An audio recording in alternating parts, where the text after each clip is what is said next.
¿Te has planteado alguna vez qué sucedía realmente en el interior de los monasterios durante la Edad Media? Muchas personas visualizan a monjes y monjas en una vida de severa abstinencia, lejos de cualquier placer o deseo. Sin embargo, al profundizar en el tema, encontramos relatos que desafían esta imagen de devoción inquebrantable, revelando que la cotidianidad en muchos monasterios estaba llena de secretos y conductas que escapaban a la percepción del público. Para imaginar este ambiente, visualiza edificios de piedra que, a primera vista, emanan tranquilidad y orden. Desde el exterior, parece que todos los que habitan allí siguen estrictas normas religiosas y se concentran en oraciones y cantos sagrados. Pero al cruzar el umbral y relacionarse con quienes vivían en esos espacios, encontramos pasiones ocultas y prácticas que no se alineaban con la imagen de aislamiento y pureza que comúnmente se atribuye a estos lugares. Es cierto que la rutina diaria incluía rezos, lecturas sagradas y labores como copiar manuscritos, pero estas actividades podían volverse monótonas y agotadoras. Algunos monjes, en busca de distracción, llenaban los márgenes de los pergaminos con ilustraciones que iban desde escenas fantásticas hasta caricaturas de un humor bastante peculiar. Aunque muchos los consideraban meras decoraciones, esos dibujos se convirtieron en una forma de liberar emociones y crear códigos que solo tenían sentido para quienes compartían el mismo entorno. Es probable que esas pequeñas ilustraciones sean antecesoras de los emoticonos que hoy utilizamos. En la cotidianidad, las interacciones entre personas de diversas edades y procedencias generaban lazos que trascendían las formalidades. El aburrimiento, junto con la curiosidad inherente al ser humano, se transformaba en un camino para pequeños desvíos de las normas monásticas. De esta manera, nacían relaciones prohibidas que distaban mucho de la imagen oficial de castidad. A veces, lo que comenzaba con una mirada furtiva, culminaba en un encuentro secreto que se negaba en público. Los superiores intentaban mantener el orden, pero eran conscientes de que no siempre podían supervisar cada movimiento. Las noches en los monasterios también ofrecían oportunidades para quienes buscaban placer y compañía. Durante el día, la dieta solía ser moderada, con pan, frutas, verduras y pequeñas cantidades de proteína. El ayuno era una práctica bien vista y comúnmente respetada. Sin embargo, al caer la noche y cerrar las puertas, se formaban grupos para compartir comidas más abundantes, acompañadas de vino o cerveza. En días festivos, no era raro encontrar banquetes con pescado y mariscos, rompiendo así con la idea de austeridad que muchos asocian a estos lugares. Incluso donde la carne era prohibida, había excepciones para enfermos o situaciones especiales, lo que ampliaba las opciones culinarias. Este comportamiento explica por qué algunos monjes terminaban con sobrepeso, consecuencia de una vida menos activa de lo que se podría pensar. Mientras que gran parte del día se dedicaba a obligaciones espirituales y de copistas, al caer la noche se abría un espacio para encuentros que escapaban a la rigidez esperada en un monasterio. La producción de cerveza ilustra bien el contraste entre la rutina devota y los momentos de relajación. Muchos monjes se especializaban en elaborar cervezas de alta calidad, convirtiéndose en un elemento importante de la cultura monástica. En medio de charlas animadas, el exceso a veces provocaba situaciones que iban desde ataques de risa hasta relatos que rayaban en el escándalo. Quien pensara en una comunidad totalmente disciplinada, tendría dificultades para reconciliar esta realidad con los relatos oficiales de obediencia y renuncia.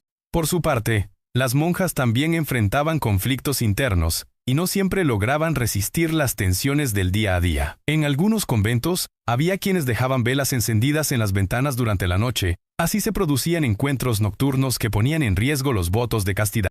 En esos momentos, el silencio de las gruesas paredes de piedra guardaba conversaciones y risas ahogadas, lejos de las miradas de quienes no debían enterar. En lugares donde había menos vigilancia, las monjas recibían a hombres de diferentes edades, siguiendo un camino que la institución religiosa prohibía estrictamente. Imagina un convento que, por la mañana, parecía dedicado al estudio y la contemplación, pero que por la noche se transformaba en escenario de encuentros clandestinos. Relatos como estos circulaban entre fieles curiosos que los contaban en voz baja, sin llevar nunca las denuncias más allá. Otra práctica poco conocida ocurría en las denominadas casas de Magdalena, creadas teóricamente para mujeres que buscaban recuperarse de conductas consideradas inapropiadas. En teoría, eran lugares de purificación y arrepentimiento. En la práctica, muchas de estas casas se convertían en refugios para quienes lidiaban con enfermedades venéreas o buscaban escapar de miradas inquisitoriales. Era una forma de mantener estos casos al margen de la sociedad sin enfrentar el problema de manera directa. Cabe señalar que no solo los monjes transgredían las reglas. Muchas monjas también cruzaban límites, encontrando maneras de satisfacer impulsos que la Iglesia consideraba pecaminosos.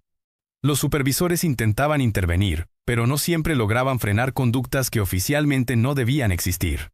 Aún así, este panorama evidencia que los votos de castidad, pobreza y obediencia no siempre reflejaban lo que ocurría fuera de las ceremonias litúrgicas. Para quienes idealizaban el temor religioso y la conducta intachable, estas revelaciones pueden resultar sorprendentes. Al final, los monasterios albergaban seres humanos con necesidades y deseos que, tarde o temprano, encontraban maneras de manifestarse.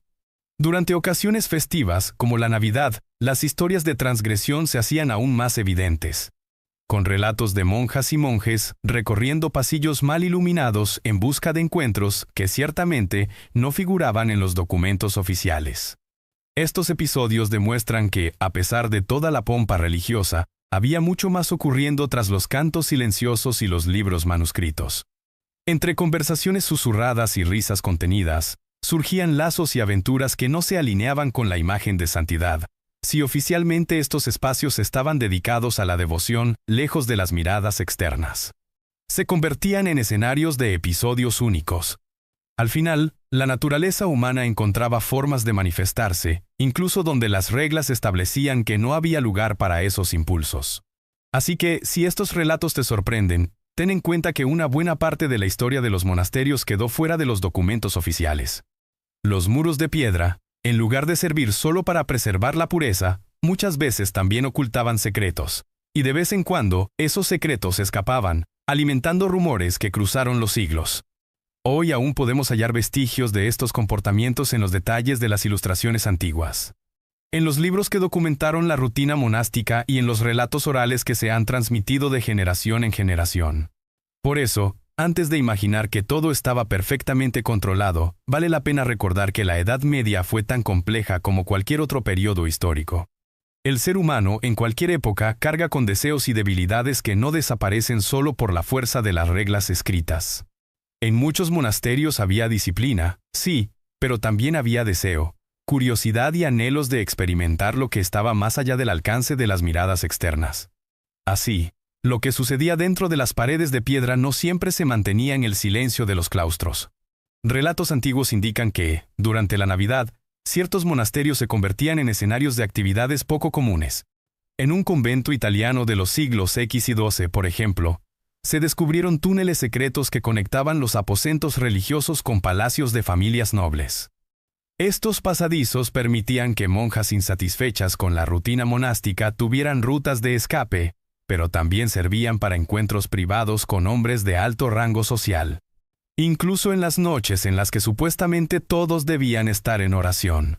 Estas ocasiones solían comenzar con la compartición de pan y vino, pero rápidamente tomaban un tono más atrevido, ignorando las normas impuestas por la Iglesia. Si estas historias hubieran salido a la luz en su momento, habrían causado un gran escándalo. Aún así, solo eran parte de un panorama más amplio, ya que muchas mujeres ingresaban a los conventos sin tener opción, enviadas por sus familias para preservar reputaciones o evitar matrimonios forzados. En este contexto, las celebraciones festivas, los pasadizos ocultos y las actividades secretas muestran cómo la vida monástica en ciertos lugares iba mucho más allá de su imagen oficial de recato. Para quienes llegaban al convento, las normas de la Iglesia eran estrictas, pero la Navidad frecuentemente ofrecía una oportunidad para cuestionarlas. En algunos casos, los conventos abrían espacios para la cooperación y el aprendizaje, mostrando cierta resistencia a los límites impuestos. Un ejemplo notable es el de un monasterio francés del siglo XV, donde existía una biblioteca secreta con manuscritos sobre astrología, alquimia y ciencias naturales. Mientras la misa navideña se celebraba en público, algunas monjas se reunían discretamente para leer y debatir estos textos prohibidos, intercambiando pequeños regalos como hierbas y recetas que iban más allá de lo que la jerarquía eclesiástica permitía. Ese mismo espíritu de desafío se manifestaba en los lazos de solidaridad que formaban las religiosas. Muchas creaban grupos secretos cerca de los muros del convento, especialmente durante la época navideña.